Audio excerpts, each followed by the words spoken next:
All right. Hi guys. I'm gonna go through each problem from 4.4 worksheet. I'm also gonna post this on Google Classroom so that you can see the work for all of these. But essentially for this first part, we're using these three formulas, which I'll also post on Google Classroom. The fundamental theorem of calculus. Okay, this is what we're gonna use to find a definite integral, which for the homework is 9 through 19 odd. Okay, we are doing this here. We are taking the antiderivative. That's what this integral sign means here. Taking the antiderivative. All right, big F is the antiderivative, so we are going to evaluate that at our upper limit and subtract evaluating it at our lower limit. We started to do this on Thursday and Friday before we came on this break. Okay. But essentially what we're doing here, remembering that the antiderivative is adding 1 to your exponent and dividing by the new exponent. So I'll just go through a couple of those problems from the homework. It might be a little repetitive as we go through, but I'll start with number 9 here. So we're taking this antiderivative of this function and evaluating it from -1 to 0. Essentially what this is also doing is the same thing as when we did our limit process, finding the area underneath this curve from x equals -1 to x equals 0. Okay, what we've been doing basically the last week or so. This is just a new way of doing it, an easier way of doing it. So what I did from this step to here was I added 1 to my exponent to make it x squared and divided by the new exponent. So 2x squared divided by 2, but the 2's will cancel out here. And then whenever we have a constant, you can kind of remember that we just are going to add that variable onto the constant, so minus 1x. Right. And then this little bar here is showing us that then after we are going to evaluate it from -1 to 0. Okay.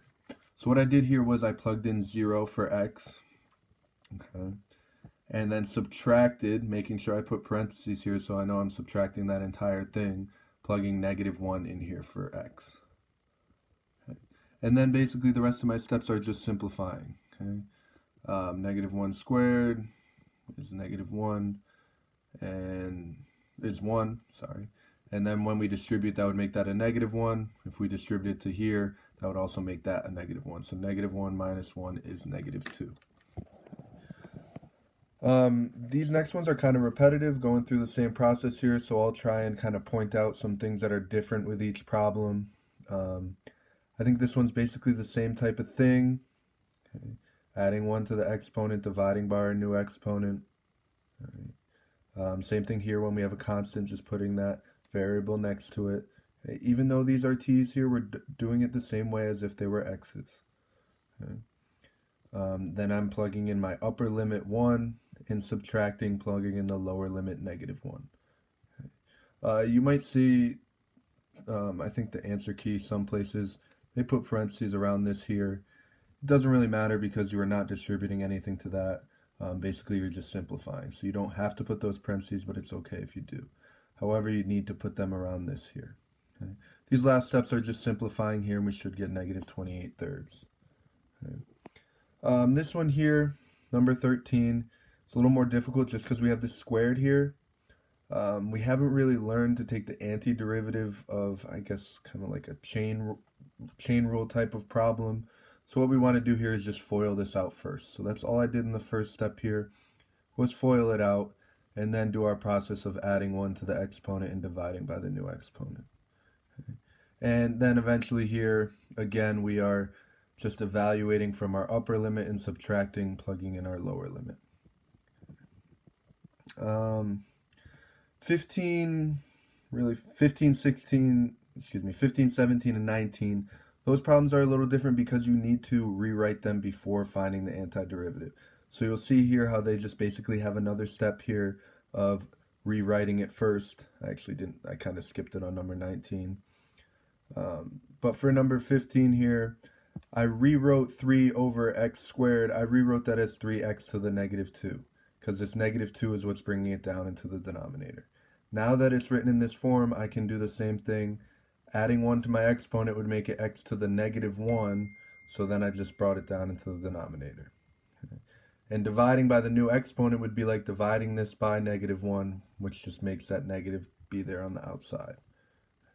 Then the rest of this process I think is easy. Taking the antiderivative of -1, we just put in the variable and then plugging in to find our answer. 17, we want to rewrite this. What I did here was I took this u squared and I brought it up into the top by making that u to the -1/2, and then having that with the parentheses, this u minus 2 in the parentheses. So then I show here that we are going to distribute that, so that here when we distribute, we have this written as something that we can now take the antiderivative of. Okay. This may look like a lot with our exponents being fractions here, but we can actually do that. What this is u cubed and then the square root of that. Right, so the square root of u cubed, and this is basically the square root of u. Okay. When we plug these in, it actually isn't too bad because we are just taking the square root of 4 here, which we should know is 2. And then we just do our simplifying. Okay. The last one of using the fundamental theorem of calculus is number 19. Okay. You could start by rewriting this. The cube root of t is the same thing as t to the 1/3. Right? So if I add 1 to 1/3, my new exponent is going to be 4/3. Okay? And then dividing by 4/3 is the same thing as multiplying by 3/4. That's how I got to that step here. All right. Again, this other part here should be pretty easy.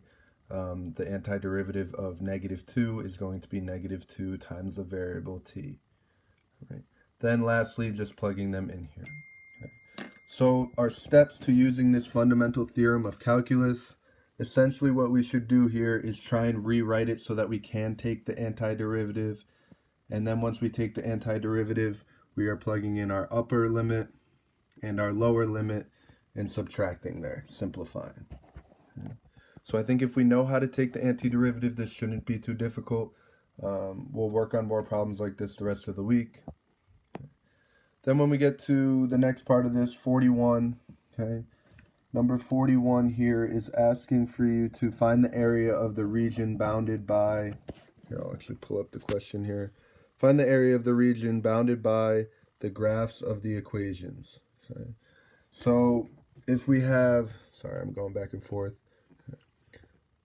Basically what this is asking is the area in between our graph and the y and the x axis here, okay, from x equals 0 to x equals 2. Okay. So what we're going to do here, right, from x equals 0 to x equals 2, that's what we're plugging in at the end. That is our lower limit and our upper limit.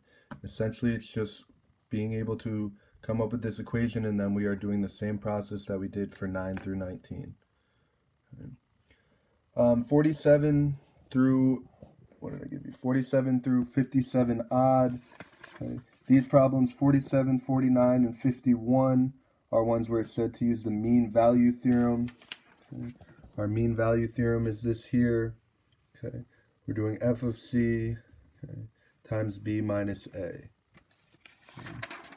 And then 53 through 57 are using the average value theorem, which we'll look at when we start with those.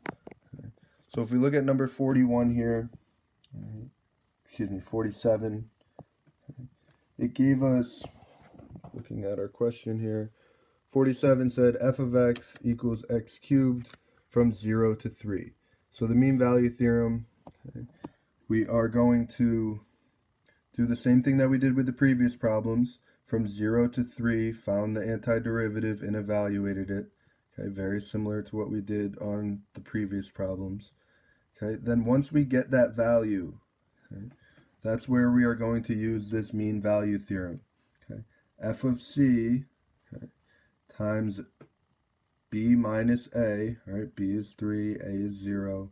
Okay, that is going to equal, right, if we look at here, that is going to equal what we get when we do our fundamental theorem of calculus.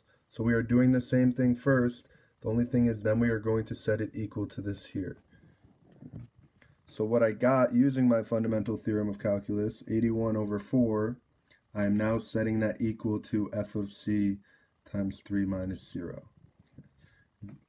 It's kind of all over the place here. You can see it better when I post the answers.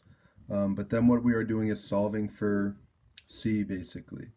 So I would divide both sides by 3, and when I do that I get 27 over 4 is going to equal f of c. Okay. So then what I did here was f of c equals 27 over 4. What that means is that if I plug c into my equation, x cubed, so c cubed, that is going to equal 27 over 4. Now we can solve for c, okay, by taking the cube root of both sides. Cube root of 27 is 3. Cube root of 4, all right, you can do that in your calculator to get this decimal 1.889. Number 49, we are doing the similar thing here. Okay. So what we have here is from 0 to 6. We are taking the antiderivative. I guess there should be a dx there to show you that we are taking the derivative in terms of x. Sorry, it's kind of hard to write while I'm doing this.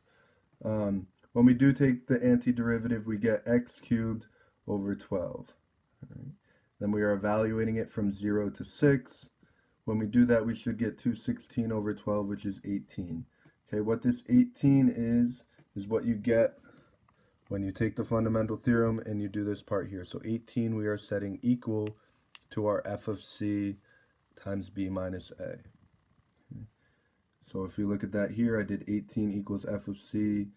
B minus a is just going to be 6. Okay. So when we divide both sides by 6, 18 divided by 6 gives us 3. Okay. Now that we have f of c equals 3, we are using that in our equation, plugging c in for x, and 3 is what it's going to equal. So we have c squared over 4. You can multiply by 4 to cancel that out. We get c squared equals 12, all right, which gives us plus or minus 2 root 3. Okay. If we think about this, what we're finding here with the mean value theorem is the average, where we have that average here, what x value gives us the average height. Okay. So these values, our answer must be between this interval, must be from 0 to 6. So if we look here, negative 2 root 3 is not on the interval, so 2 root 3 is going to be our answer.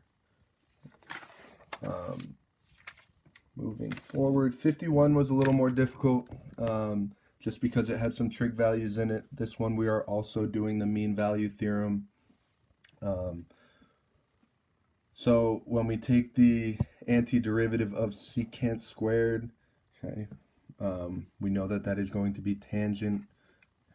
Again, on here I kind of wrote it. It's okay if you struggle with this one because we are using the trig functions. But essentially, once we get to this part, we should be able to then evaluate it at pi over 4. Okay, if I plugged pi over 4 in for x, tangent of pi over 4 is 1. Okay, so we have 2 times 1 minus plugging negative pi over 4 in for x. Tangent of negative pi over 4 is negative 1, and then we get 4 here. Okay, so what that 4 is, again, is what we got for our integral here, for our fundamental theorem of calculus.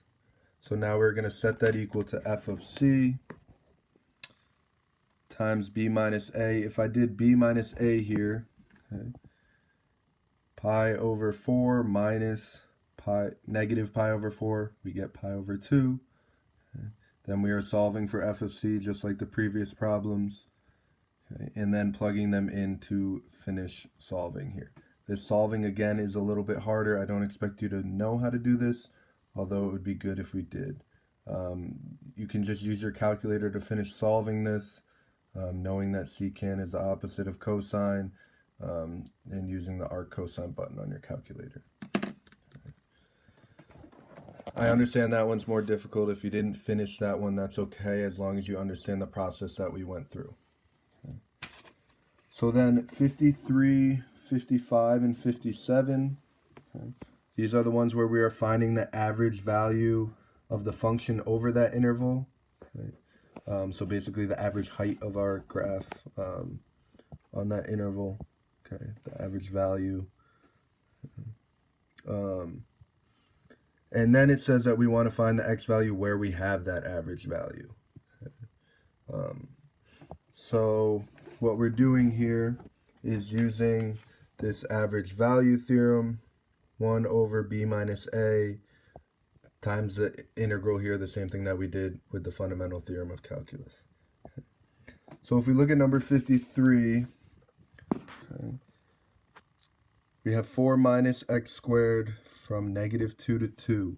So the way that we would set this up, okay, 1 divided by b minus a, okay, times the integral from negative 2 to 2. Okay. So now if I just simplify, this right here simplifies to 1/4. And when we take our antiderivative, we get 4x minus x cubed over 3. Now I'm evaluating that from negative 2 to 2. So what I have to do here is do the upper limit minus the lower limit, just like we did with those problems from earlier. So plugging those in, I get this here, and then I have to simplify. When I do simplify, what this is going to give me is 8/3, which is going to be my average value. Okay. So that is the average height of our curve. Okay. So we need to find, then it asks for the x, all values of x on the interval for which it has this average value. Okay. So what I'm doing here is I'm just plugging this average value in for f of x and then solving for x. Okay. When I do that here, I get these two values, plus or minus 1.15. I can go back and check. Both of those are going to be on our interval, so we have two answers here. Okay. 55 is done pretty similarly. I think this one might even be easier. We are using that same formula, the average value theorem. Okay, 1 over b minus a, okay, which is going to give you 1 over 2. Then we are taking the antiderivative of this function evaluated from 0 to 2. Okay. So I took the antiderivative, then I'm going to evaluate it and simplify. When I do that, I get this 51 over 5. That is going to be my average value. And when I do these steps here, what I'm left with is the average value. Once I have the average value, then I go back and try and figure out what x values give me this average value. Okay, when we do the simplifying here and then eventually take this fourth root, okay, which you could do on your calculator, we get this x is approximately 1.3375. And then this last one was maybe a little more difficult because it had the trig functions here. Okay. But what we do here, okay, we have our function is just sine of x. Okay. So we do 1 over b minus a, pi minus 0 is just 1 over pi. And then we multiply that times the antiderivative evaluated from 0 to pi. Okay. When I take the antiderivative of sine, I get negative cosine x. Okay, and I'm multiplying that times 1 over b minus a. So here I have negative 1 over pi times cosine x. Then I need to evaluate that from pi to 0. And if we do that, we get 2 over pi. So this 2 over pi is our average value. Then we want to figure out where it has this, what x values give us this average value. So what we could do here, essentially what we're doing, okay, this is from pre-calculus, is we are taking the sine inverse of both sides, and that sine inverse will cancel out on this side.